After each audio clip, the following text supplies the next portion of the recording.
My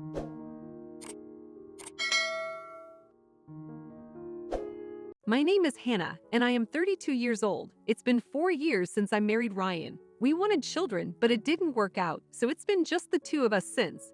We considered fertility therapy once, but Ryan said it was fine with just the two of us, so we chose not to. I was overjoyed when he said this to me. I believed that I could be happy for the rest of my life with just the two of us. However, we've been through a lot recently, and we won't be able to say our lives are happy. Ryan's parents have died lately. His father died from cancer, and his mother was already in poor health.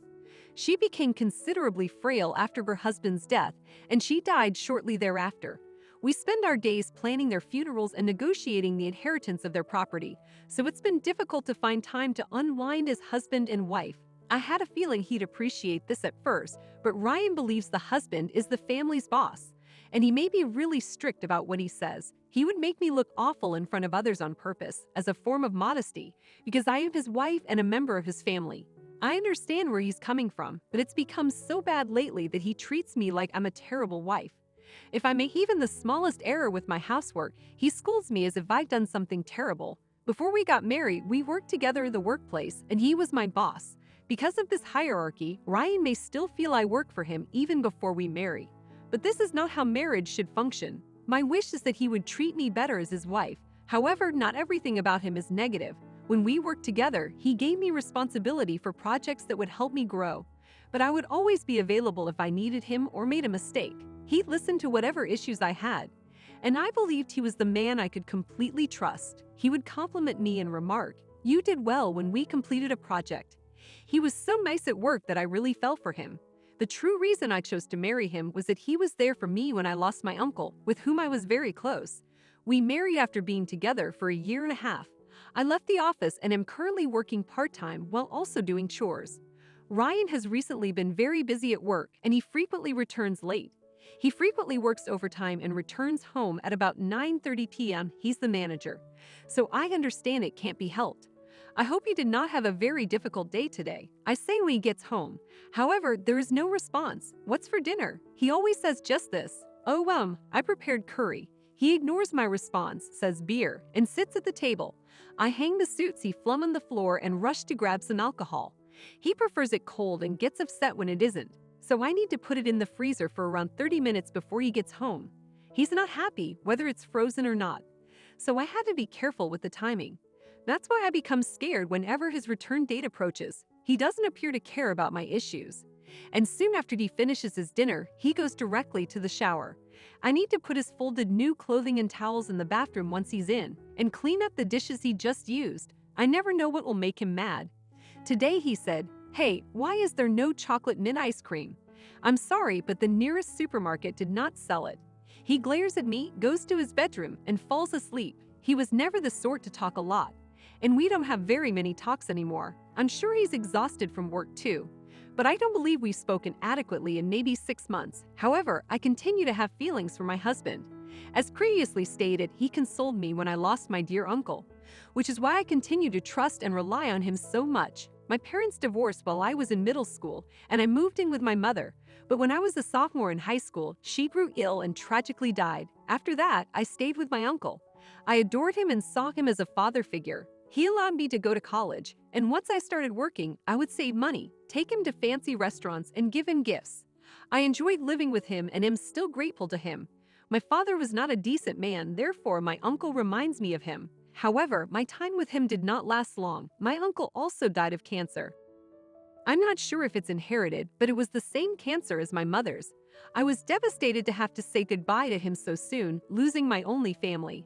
I thought I had no one else to rely on. I was all alone. There was so much more I wanted to do with my uncle. I wanted to take him on a trip to show my appreciation for everything he had done. For a while, I didn't feel like eating. It was then that Ryan came over to soothe me. He asked why I was feeling so depressed, and when I told him, he responded that it must be difficult for you. Thank you for working so hard during such a difficult period. He was always a strict boss, but his warm and sweet words made me feel saved. Since then, I've completely trusted him, and while he can be stern at times, it's made me want to continue our relationship as a married couple. How is this all going to alter as a result of a phone call? The phone rings, and it's Ryan's brother Julian. It's good to hear from you. Julian. What up? I have something to tell Ryan. Is he there? Julian didn't sound very cheery, and I felt concerned. I hand the phone to my husband. Ryan adores his brother and is constantly telling him how proud he is. Julian graduated from an Ivy League university, works for a major firm, and has a great personality.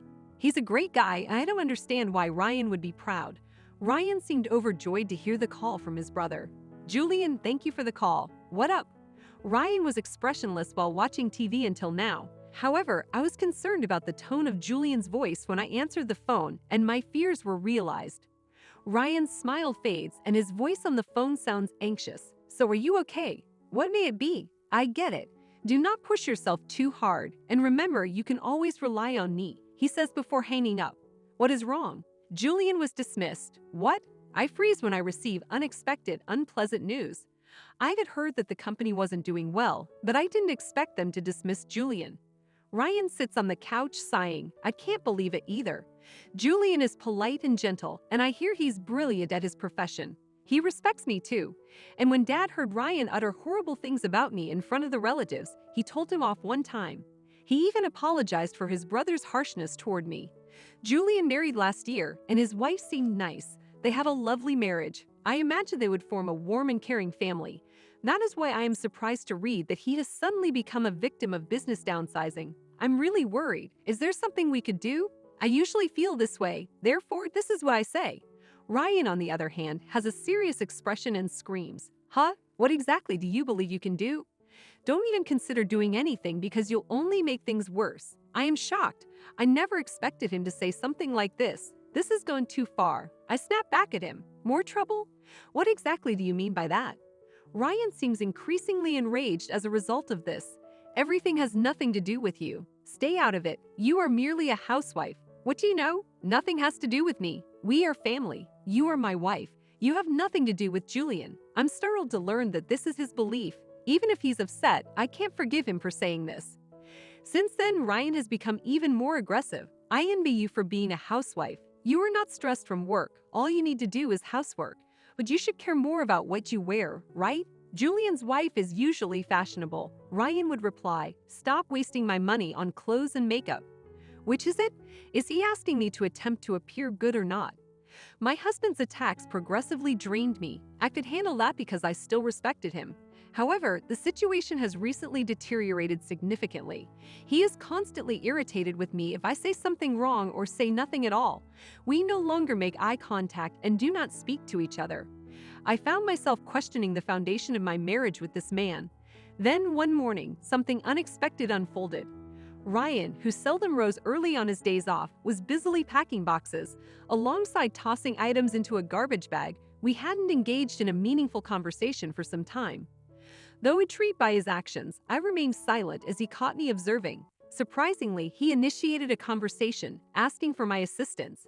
Astonished by his willingness to communicate, I jokingly inquired if he was tidying his room. However, his revelation caught me off guard. We were leaving our home. Confused, I protested his unilateral decision-making. Frustration escalated as he dismissed my concerns, threatening divorce if I didn't comply. With that ultimatum, any lingering affection for him dissipated, and I accepted the end of our marriage. Ryan's reaction to my decision ranged from surprise to determination as he swiftly produced divorce papers. Without a word, I signed them, and he promptly submitted them. Returning home later, I found Ryan still packing, his task complete, and our marriage dissolved. Fine, then pack your belongings as well, I retorted calmly to his demand. Confusion clouded Ryan's expression as he grew increasingly agitated. What do you mean? I'm not going anywhere, he snapped. With a steady voice, I reminded him of the property's ownership, emphasizing its history tied to my family.